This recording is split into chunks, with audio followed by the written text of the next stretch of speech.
Hello everyone, welcome back to another episode of r/Entitled Parents.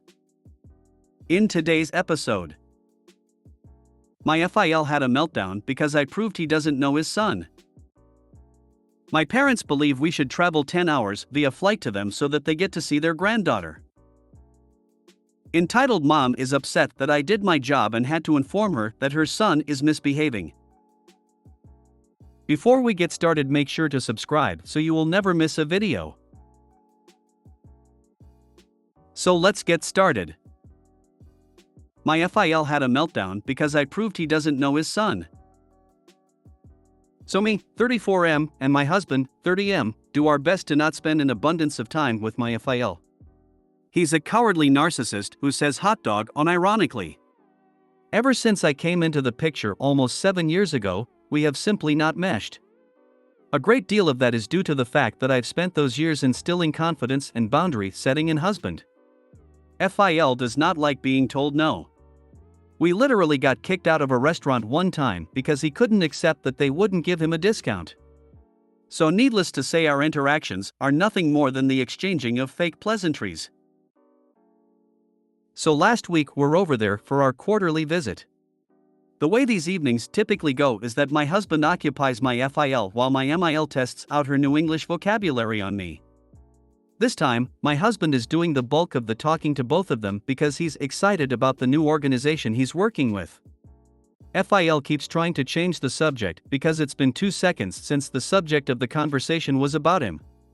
My husband and my MIL both snap. I'm not entirely sure what they said as my Spanish is still terrible, but it amounted to them telling FIL to STFU and listen. FIL gets obstinate and essentially tells my husband that no matter what the organization is, it'll never compare to the work he did in his youth. FIL literally just hiked through Central America with a white savior complex until things got violent and he came back home.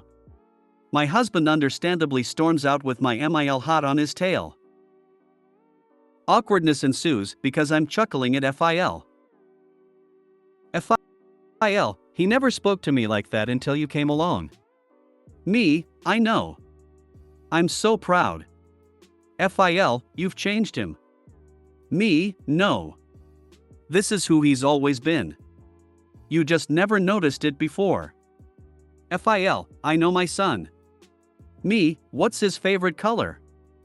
FIL, what? Me, what's his favorite color? It's the same one he had as a kid. Phil. Me, name 2 of his interests. FIL, they don't make any sense. Me, name M. Phil.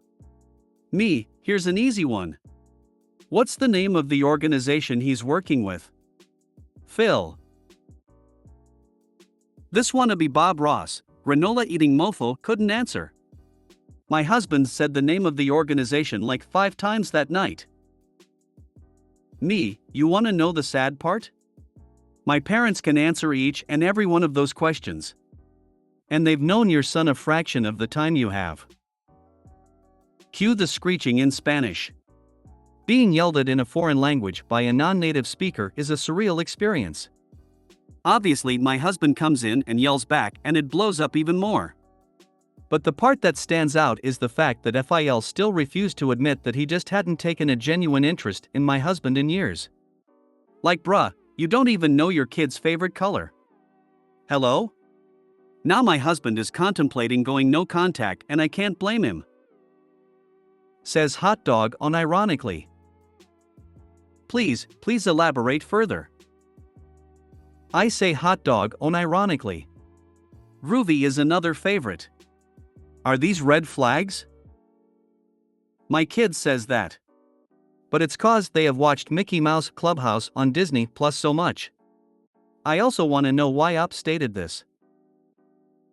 I hope this means only meeting up with MIL in the future. Just go NC with FIL since mom seems nice. That way hubby can still see mom and she can still practice her English. FIL won't be happy, but his attention-seeking, narcissistic behind can get over it. Who says hot dog unironically? I find fault with you FIL for everything except this. What is wrong with using hot dog as an exclamation of joy? The amount of white savior hippie narcissists I've met seems disproportionate to the wretch pop, probably just the crowd I spend time with, but I swear like 30% of that type is just in it to be admired and get laid. My parents believe we should travel 10 hours via flight to them so that they get to see their granddaughter. We live in New Zealand and my parents live in Singapore. This is the first grandchild in the family. She just turned 2 years old. My parents came to NZ once when she was 8 months old. They stayed for 6 weeks. They didn't enjoy the visit thoroughly as they prefer the weather in Singapore and they missed their type of foods available back home too. They also find the 10-hour flight tiresome and would rather not do it too often.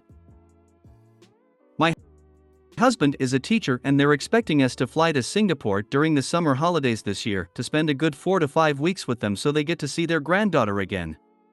I've tried explaining that it's stressful for us to fly with a toddler and have her entire routine and sleep schedule. She sleeps in a crib in her own room here, disrupted, and we are nervous to do it.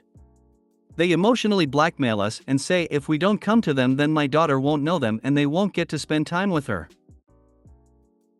Is it really my job to make sure that they get to see her? They are fully capable enough to fly to us but won't do it. Are they not interested in Zoom calls to have a relationship with their grandchild?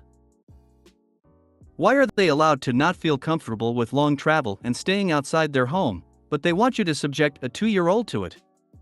I have 3 kids and routines save your sanity.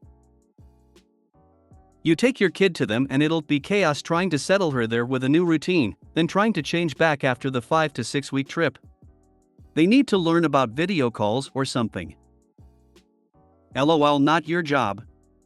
They want to be involved grandparents, they should. It is in no way your responsibility to make them involved. Nope, not your job. I am guessing they are retired, even more so. If they want to be part of your kid's life, it is their responsibility. Your responsibility is to keep your child alive and maybe fed and happy. You are the family now, they come to you. Unless you want to go to travel with the toddler and want to go, but you don't have time for their guilt. Ha ha ha ha ha ha, no. Absolutely not. Their dislike of the weather and food does not trump the disruption and cost of uprooting a family with a toddler. If the situation remains as it is, they will bear the consequences of not seeing their grandchild. They have the power to change that by getting on a plane. There is a rule that comes into play when dealing with both toddlers and unreasonable grandparents: don't negotiate with terrorists. I have mixed feelings. You definitely should fly every once in a while to your parents, but not with your daughter at the age of 2. Maybe when she is 6, though I think that's still pretty young. Your parents are entitled nonetheless. They say it's tiresome for them. Well, guess what? It's tiresome for you too. Especially when keeping in mind that you are traveling with a toddler. Entitled mom is upset that I did my job and had to inform her that her son is misbehaving. Bit of context first. I'm a manager of a before and after school childcare program in my local public school district. The company that I work for is privately owned and sort of rents out the space in the schools. I've just passed my 7th year working here, started when I was 15, and I've always really liked it, mainly because the school that I've been working at is the school that I went to as a kid, and it's within close walking distance. Working at that specific school is one of the main reasons that I've worked here for so long. When I became the manager, it was literally something that was just forced upon me, because there was no one else to fill that role. I've always been really good at saving, so I've never asked for a raise before. I've spent my own money buying toys and supplies for the site that the higher-ups either didn't want to get or didn't know what to get. I've been shortened on support staff for my site for the 2nd straight year, as they do not want to pay a competing starting wage with other nearby businesses. But, whatever, working with children, K-5, takes a lot out of you, but you do it for them. I've always really liked my job, but the past couple of days are making me change my mind. So there I was, opening, understaffed, with 2 staff out on vacation, 1 not showing, and 2 others coming nearly 30 minutes after school gets out because they're both high schoolers and have to commute, drop off siblings, and whatever. Shortly after school gets out, I usually take the kids to the playground. It's one of the largest playgrounds in the district, despite being one of the smallest schools. So I'm practically solo monitoring 45 kids, because one staff has to stand at the entrance to the playground, and then a hill and the equipment get in the way. Then I hear a lot of yelling that one of the first grade girls is crying. When I get over there, the first grader is under some stairs crying, and I start my questioning. The first grader in question has some mobility disability, required a walker to get around, and had multiple surgeries over the summer to help. Turns out that a new kid in the program this year, a third grade boy, had pushed her down, kept pushing her down, pinned her to the ground, and grabbed her neck. When I asked the third grader why he did this, he said, "I don't know." When I asked if there was a reason why he did this, he said no. In response, I had him apologize to the first grader and walk 3 laps around the blacktop, and of course I wrote up a behavior report for him to give to his parents. All pretty normal, until I get a text from my boss if I could come into the company office to talk. Apparently, the mom of the third grader had called my boss and the principal of the school and had a multi-hour conversation about how I was being biased and unfair to her kid. She demanded that I be removed from the site, and my boss, for some reason, immediately caved and said that I can pick the school that I want to co-manage. So, I'm essentially being demoted, told I have to spend a lot more on commuting, be moved with no advanced warning, and cause the site that I have spent so much effort on have no manager, for the horrible crime of doing my job. Added, I have gotten raises in the past, it's just that I've never asked for one.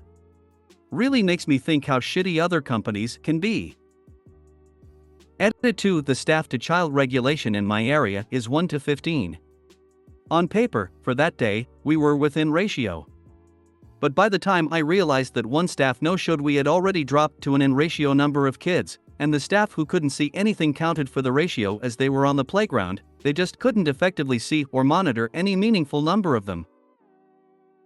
Report the company for neglect. With your experience, I'm sure you can get a better job elsewhere.